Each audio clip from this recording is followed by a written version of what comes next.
오늘 우리에게 허락하신 하나님의 말씀은 창세기 23장 7절에서 20절까지의 말씀입니다.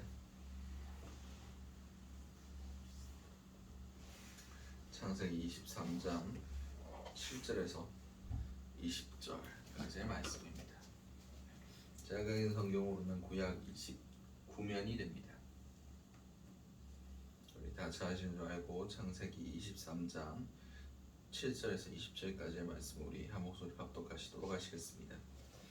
아브라함이 일어나 그 땅 주민 헷 족속을 향하여 몸을 굽히고 그들에게 말하여 이르되 나로 이 나의 죽은 자를 내 앞에서 내어다가 장사하게 하는 일이 당신들의 뜻일진데 내 말을 듣고 나를 위하여 소알의 아들 에브론에게 구하여 그가 그 밭 머리에 있는 그의 막벨라 굴을 내게 주도록 하되 충분한 대가를 받고 그 굴을 내게 주어 당신들 중에서 매장할 소유지가 되게 하기를 원하노라 하매 에브론이 헷 족속 중에 앉아 있다가 그가 헷 족속 곧 성문에 들어온 자들 모든 자가 듣는 데서 아브라함에게 대답하여 이르되 내 주여 그리 마시고 내 말을 들으소서. 내가 그 밭을 당신에게 드리고 그 속에 굴도 내가 당신에게 드리되 내가 내 동족 앞에서 당신에게 드리오니 당신은 죽은 자를 장사하소서. 아브라함이 이에 그 땅의 백성 앞에서 몸을 굽히고 그 땅의 백성이 듣는 데서 에브론에게 말하여 이르되 당신이 합당히 여기면 청하건대 내 말을 들으시오.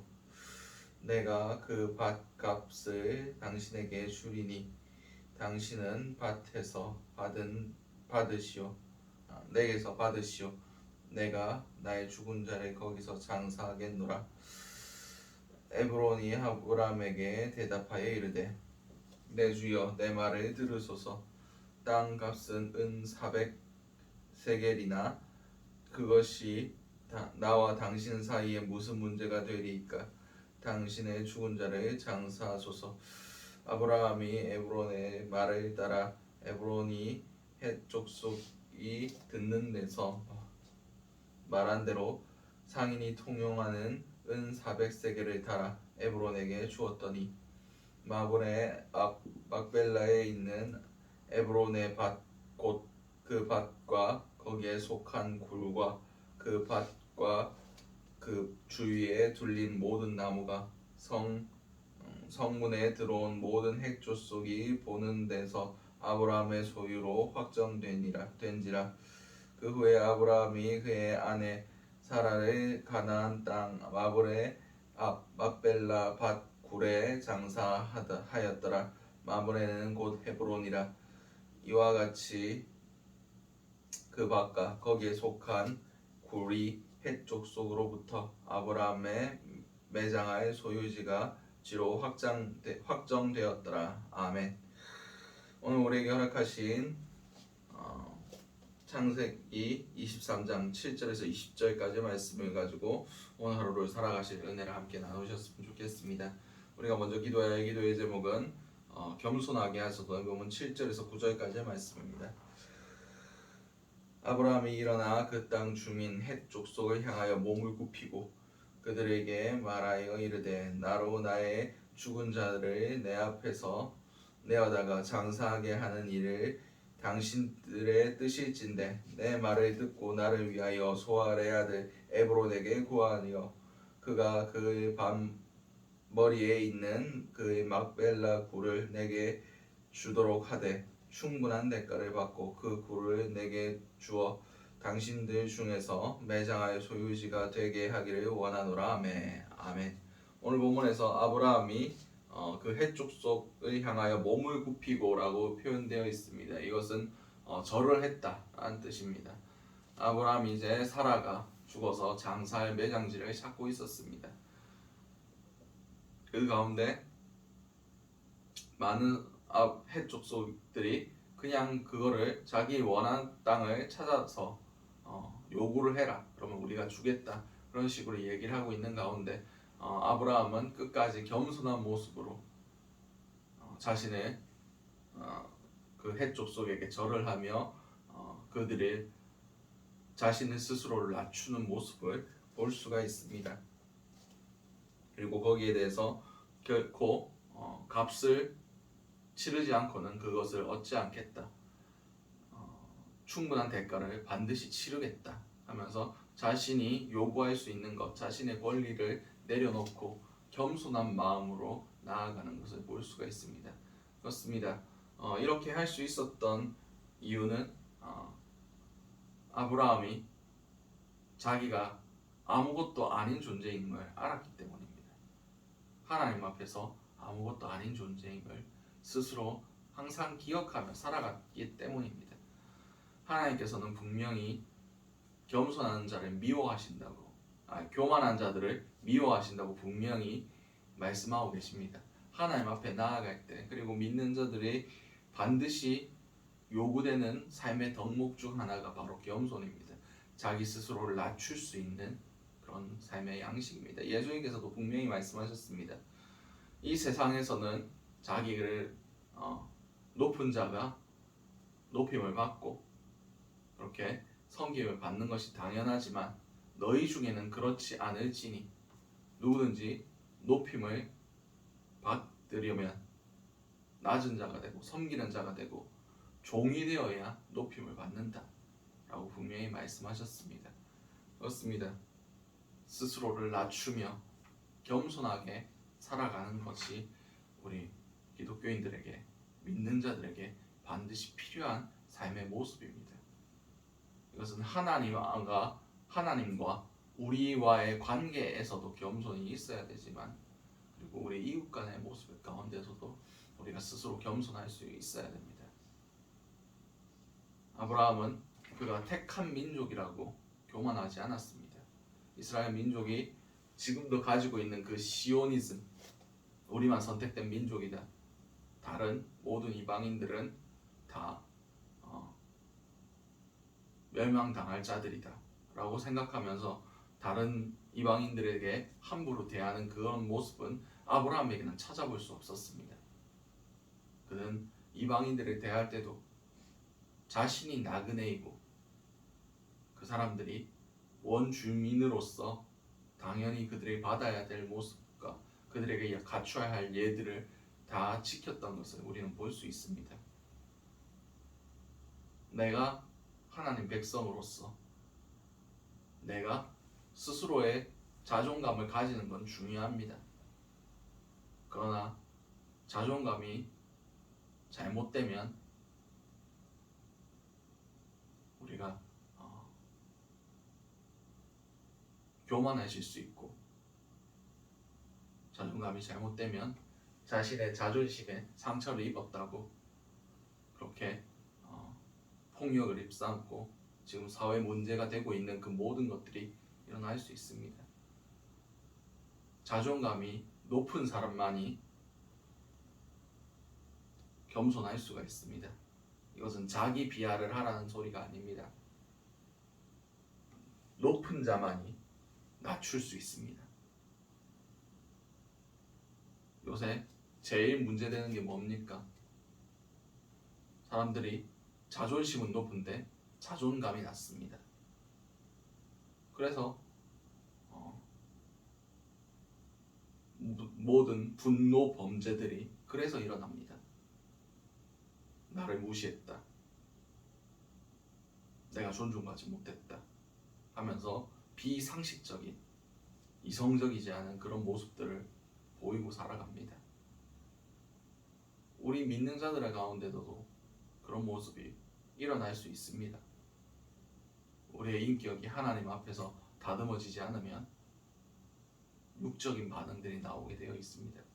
그러나 우리가 겸손을 훈련하고 하나님 앞에서 우리가 아무것도 아닌 존재, 하나님의 은혜가 아니었으면 우리가 구원받지 못할 그런 보잘것없는 존재였다는 것을 깨달아 할 때 우리는 자존심을 버릴 수 있고 스스로 질그릇 같은 자이나 이 질그릇 안에 보화를 담은 자들이라는 것을 깨닫고 살아갈 수 있습니다. 그럼 누구든지 겸손해질 수 있습니다.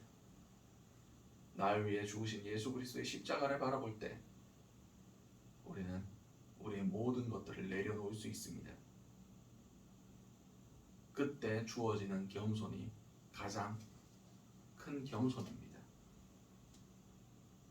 겸손의 왕이신 예수 그리스도를 닮아가는 모습이 우리 가운데 있어야 됩니다. 그분은 하늘의 천군 천사를 보내어 자기를 조롱하며 책찍질하며 십자가에 못 박게 한 그 모든 자들을 심판할 수 있는 능력이 있으셨습니다. 그러나 그는 끝까지 겸손하셨습니다.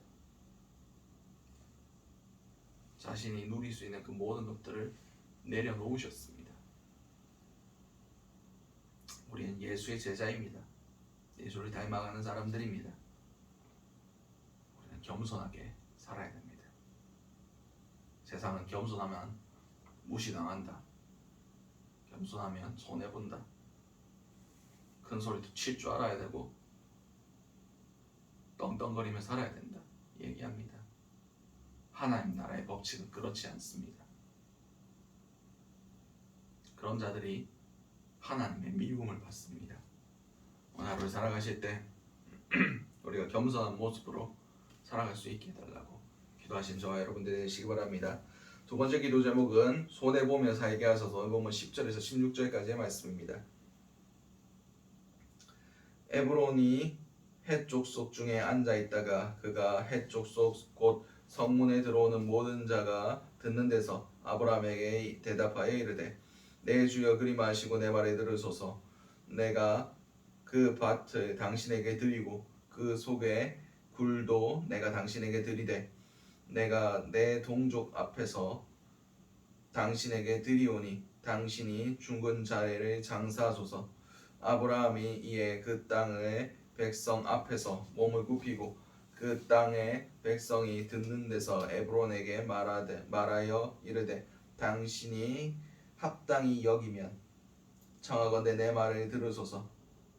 내가 그 밭값을 당신에게 주리니 당신은 거기서 받으시오. 내가 나의 죽은 자를 거기서 장사하겠노라. 에브론이 아브라함에게 대답하여 이르되 내 주여 내 말을 들으소서. 땅값이 은 400세겔이나 그것이 나와 당신 사이에 무슨 문제가 되리이까? 당신의 죽은 자를 장사하소서. 아브라함이 에브론의 말을 따라 에브론이 헷 족속이 듣는 데서 말한 대로 상인이 통용하는 은 400세겔을 달아 에브론에게 주었더니 아멘. 오늘 본문에서 이게 무슨 문제냐 싶겠지만 에브론이 그 밭을 아브론이 원한 것은 그 굴밖에 없었습니다. 그런데 아브론이 그 굴만 소유하게 되면 그 밭에 매겨지는 세금이 계속해서 에브론의 것이 됩니다. 그래서 에브론은 그 밭에 포함된 모든 그 밭까지 다 팔고 싶어 했습니다. 근데 에브론이 그가 공짜로 주겠다, 밭까지 공짜로 주겠다 라고 얘기합니다. 근데 그의 모든 행위를 볼 때 이것은 되게 계산적인 것을 알 수 있습니다. 아브라함의 성격상 결코 그것을 공짜로 받지 않을 거다 라는 것을 알고 한 겁니다. 그리고 그가 그 밭값을 얼마라고 부릅니까? 은 400세겔이라고 얘기합니다. 당시 시세를 잘 모르겠지만 예레미야가 하나님의 말씀을 받고 아나돗의 밭을 살 때 그 밭 가격이 17세겔이었습니다. 그리고 다윗이 아라우나의 타작마당을 살 때 50세겔을 줬습니다. 근데 지금 그가 요구하는 게 400세겔입니다. 이것은 은 4.56kg이고 이게 1200돈이 됩니다. 어마어마한 가격입니다. 다시 말해서 지금 아브라함에게 바가지를 씌우고 있는 겁니다. 그런데 아브라함은 어떻게 합니까? 단 한 번의 흥정도 없이 요구한 금액을 다 줘버립니다. 아브라함이 땅값을 몰라서 그렇겠습니까? 아브라함은 자신이 거부가 된 것이 하나님의 은혜인 것을 알고 있었습니다. 자신이 소유하고 있는 그 모든 것들이 하나님이 주시지 않으신다면 자신이 얻을 수 없다는 것을 누구보다 잘 알고 있던 사람이 바로 아브라함이었습니다. 우리는 그저 청직입니다. 흘려보내면 되는 겁니다. 세상의 셈법이 우리에게는 통하지 않습니다.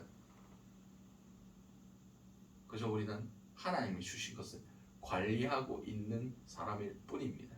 아브라함은 그것을 알고 있었습니다. 그래서 자신의 것을 자신의 것으로 여기지 아니하고 하나님이 주신 것이라고 여겼기 때문에, 그리고 이 과정 자체가 하나님의 언약이 성취되는 과정입니다. 다음 기도 제목에서 말씀드리겠지만, 하나님께서 이 모든 땅을 너에게 주겠다. 아브라함은 아직까지 자기 이름으로 된 땅 한 평도 얻지 못하는 그런 상황 가운데 있었습니다. 하나님의 나라의 일을 하는데 하나님이 주신 재물을 쓴다? 아브라함에게는 더 달라고 했어도 더 줬을 겁니다. 왜냐하면 그것은 자신의 뜻을 이루는 것이 아니라 하나님의 뜻을 이루는 것이라는 것을 믿었기 때문입니다.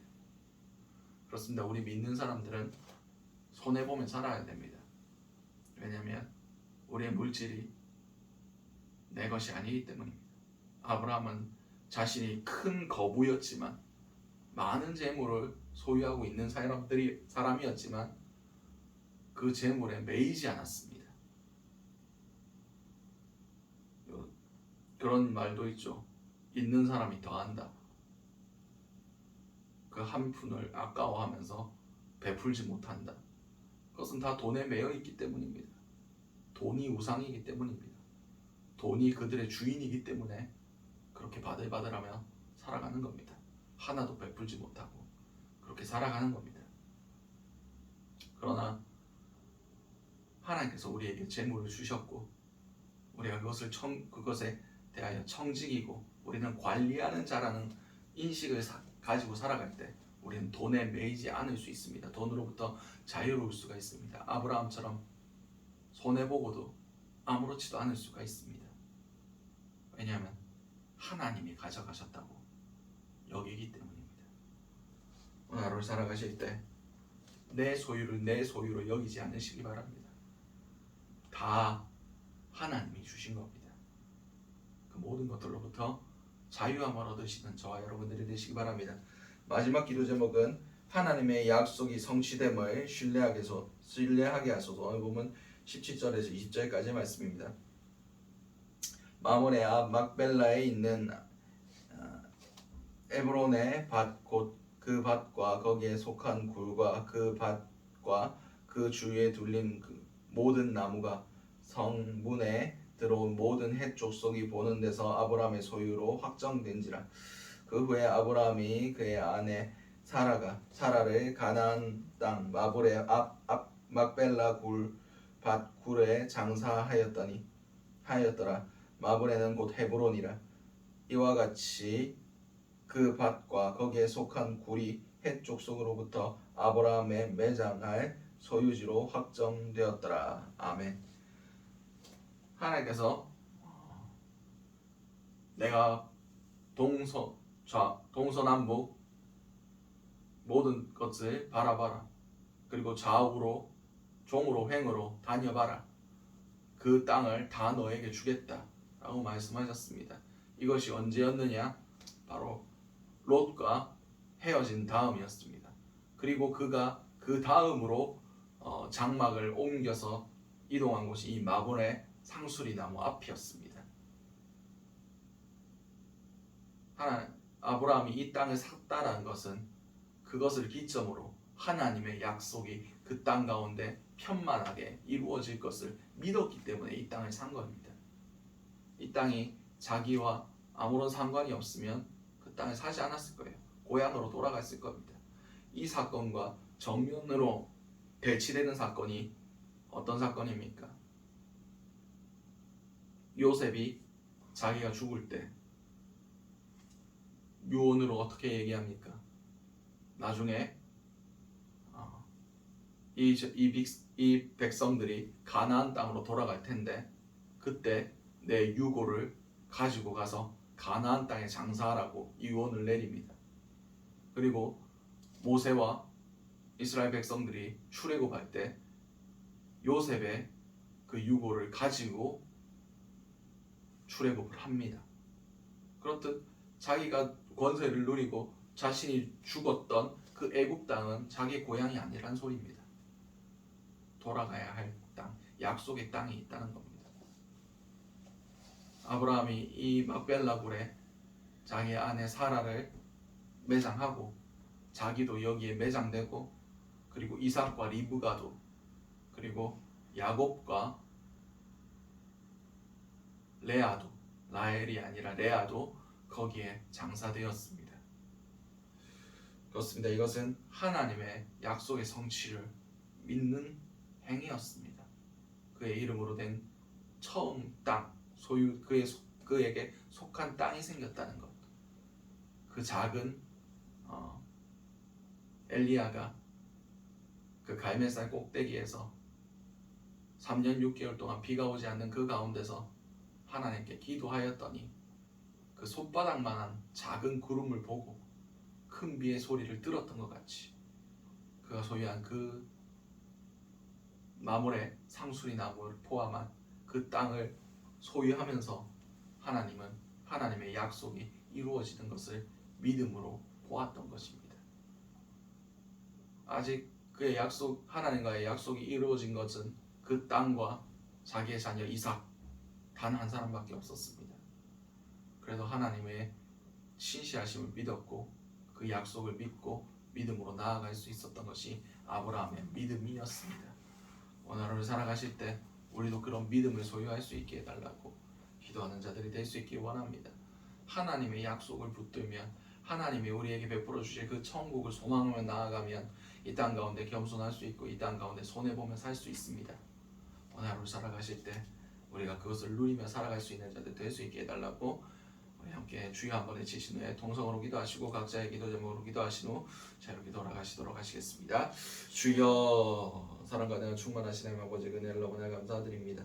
우리 가운데 겸손을 가르쳐 주시옵소서. 예수 그리스도의 십자가에 죽으신 그 겸손의 왕을 우리가 바라봄으로 예수를 더욱 생각하며 예수를 바라봄으로 우리 가운데 겸손이 예수의 겸손이 닮아가는 그런 자들이 될 수 있게 원합니다. 그런 걸 통해서 우리가 이 세상 가운데 우리가 나그네라는 것을 다시 한번 깨닫게 하시고 우리가 손해보며 주님께서 주신 그 물질들을 세상 가운데 주의 사랑으로 흘려보내며 살아가는 자들이 될 수 있길 원합니다. 그런 걸 통해서 주님께서 우리에게 약속하신 그 모든 것들이 성취됨을 믿음의 눈으로 바라보며 나아갈 수 있게 하시고 정말 우리가 천국을 바라보며 나아감을 통하여 주님께서 우리에게 하신 그 약속들을 성취하며 살아가는 그런 자들이 될 수 있게 도와주시옵소서.